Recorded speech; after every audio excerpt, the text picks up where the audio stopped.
Mes bien-aimés dans le Seigneur, la paix soit avec vous. C'est justement cela qui traverse tous les 3 textes de ce 6e dimanche de Pâques. Les Actes des Apôtres, le livre de l'Apocalypse et l'évangile de Saint Jean nous parlent de la paix. Et le Christ dit dans cet évangile aujourd'hui, c'est la paix que je vous laisse, c'est ma paix que je vous donne. Nous avons tous un profond besoin de paix. Si l'eau de notre lac intérieur est calme, nous sommes en paix et nous sommes bien. Mais si elle est constamment agitée par des inquiétudes, des ressentiments, des amertumes, des regrets, des remords, la paix a bien du mal à habiter notre cœur. Les lectures que nous allons écouter dans ce dimanche ouvrent pour nous un chemin de paix nécessaire. Et cela de 3 manières. Dans la première lecture du livre des Actes des Apôtres, il nous est dit que le chemin de paix, c'est avoir le courage de se parler. La communauté d'Antioche se trouvait aux prises avec un problème. On était divisé sur la question de la circoncision. Fallait-il, oui ou non, garder ce rite et l'imposer à ceux qui venaient des religions païennes? Que vont-ils faire? Comment vont-ils procéder? Ils vont s'asseoir pour en parler ensemble, consulter les apôtres à Jérusalem, prier l'Esprit Saint et trouver une solution qui fait consensus. Le livre des Actes des Apôtres nous montre à l'œuvre ce chemin de dialogue fraternel qui engendre nécessairement la paix et cimente l'amitié par le dialogue, la médiation et la prière. Le deuxième chemin, ce livre de l'Apocalypse de Saint Jean qui nous le montre. Ce chemin de paix se trouve dans la prière et la contemplation du Seigneur. Le voyant, Saint Jean, qui a rédigé l'Apocalypse, est un homme pacifié et donc capable de communiquer sa paix, ou plutôt la paix du Seigneur, à l'Église à qui il écrivait. Où puisait-il sa paix? De sa prière, évidemment, et particulièrement de sa contemplation du Seigneur.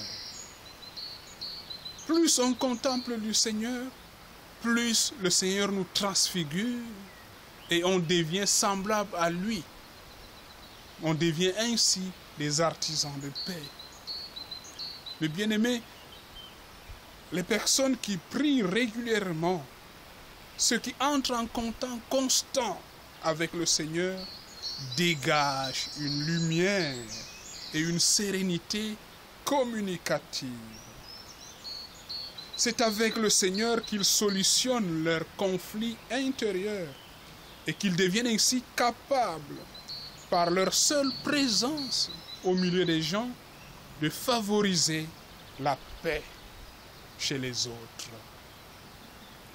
Même sans s'en rendre compte, ces gens-là donnent aux autres l'image d'une tranquillité.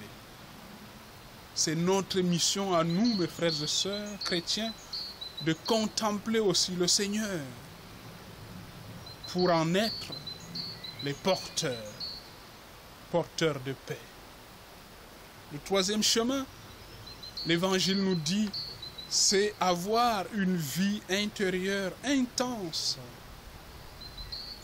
Il est quand même étonnant que dans cet Évangile, au milieu de son discours d'adieu, juste avant sa passion, et au cœur de l'annonce de l'envoi de l'Esprit défenseur, le Christ nous dit ceci: si quelqu'un m'aime, mon Père et moi, nous l'aimerons et nous ferons chez lui notre demeure.